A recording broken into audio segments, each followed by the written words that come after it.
Hello, apparently Ghostbusters Answer The Call is 6 years old now, which is horrifying to think about. 2016, the film came out. I was very excited for me. It came at a time in my life when things were up in the air and a bit uncertain, and Answer the Call was a lovely, lovely balm to me. I know it's got its critics and all that kind of shit. I'm not going to get into it, but I love it. I love the characters, I love the tech, I love the world. I want to see more of it. Just beautiful, I think, beautiful work from Paul Feig and the cast and everyone behind the scenes. It looks great, it has a great summer feel, and it's one of the few films with the words Ghostbusters in where they bust ghosts as opposed to just putting them in a trap. So, there's that for you. So let's quickly go through some of the things from 2016 a little bit later that mean a lot to me. First of all, oh look, Lego Ecto 1. And they put a light kit in it, so bosh, we're good to go. Also, there's a little mini one from the Lego Dimension set.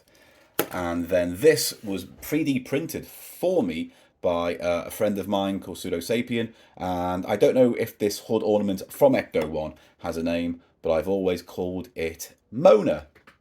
It looks like it's moaning, and it's a ghost, and it's a lady name. So Mona. Here's Mona.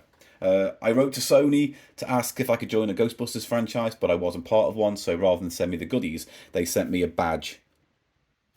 I don't even know if that'll come up, but Ghost Corps Cadet. So I'm a freelance Ghost Corps ghost hunting man. There's the Proton Pack. One day I'll get a nice big real one with lights and everything because I absolutely adore that design. And when you see the Ghostbusters all lined up in Times Square, one of my favourite Ghostbusters segments ever.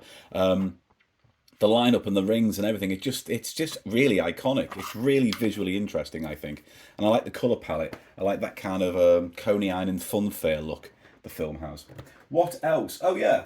So I went to the FDA multimedia screening and I got a little invite that I got excited about and put online.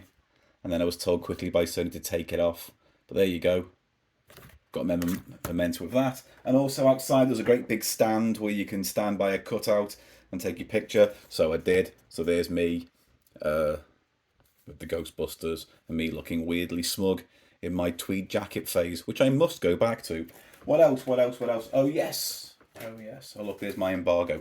Because I also got to see the film much earlier than that FDA screening, and I got to interview Paul Feig as well. And to be honest, Paul Feig's been an absolute bloody darling, and he must be annoyed by every time I get in touch. It's about Answer the Call, but he's been very kind to me, very supportive, and I can't thank him enough because he did a really big interview for my book, which is forthcoming. I don't know how much of it I get to use, but I'm going to try and put as much in as I can because Paul Feig took the time out to speak to me about it. So thank you, Mr. Feig.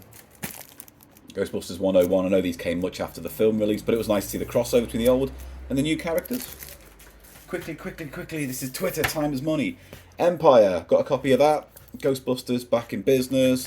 Lovely little thing. That's nice. Article inside, as you'd expect. It's nice to keep magazines. This is the kind of stuff I like collecting. Not the action figures, not the toys. I don't know, I like this stuff. What else? Oh yeah, soundtrack album. Every Ghostbusters film should have one. Here's the Answer the Call one, and I love this graffiti style logo. It's got all the songs you like on it, and that shit one by Zayn. I can go with my collection of vinyl. And I did all the interviews and movie reviews for a magazine that is now defunct called Cheeky Monkey. So if I ever find that thing, I'll show it off as well. But for now, these are just the things I've got in hand. Everything else is in storage. But finally, the thing I think is coolest is this. Andrew Schaefer, writer, wrote this book, Ghosts from Our Past, which in universe is the book Erin and Abby write about the paranormal and their experiments with it. And kind of kicks off the plot in some respect. But as I'm reading through it, because Andrew sent me an advanced copy with some lovely cards, by the way, of fake books and guides, which is nice. And look, there's the Chinese restaurant where the Ghostbusters set up for the first film.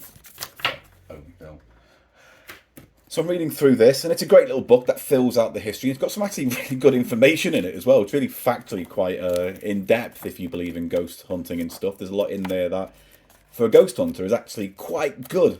It's got bits of Tobin Spirit Guide, but bits of real ghost busting and ghost hunting history in it. Well, here's where I fell in love, because I've been in touch with Andrew in the lead up to this, because we knew the book was coming and I was doing a lot of press and things, and I started reading the book, and look, I don't know if this is just because it popped into his brain. I can't even get this bugger to focus. There we go.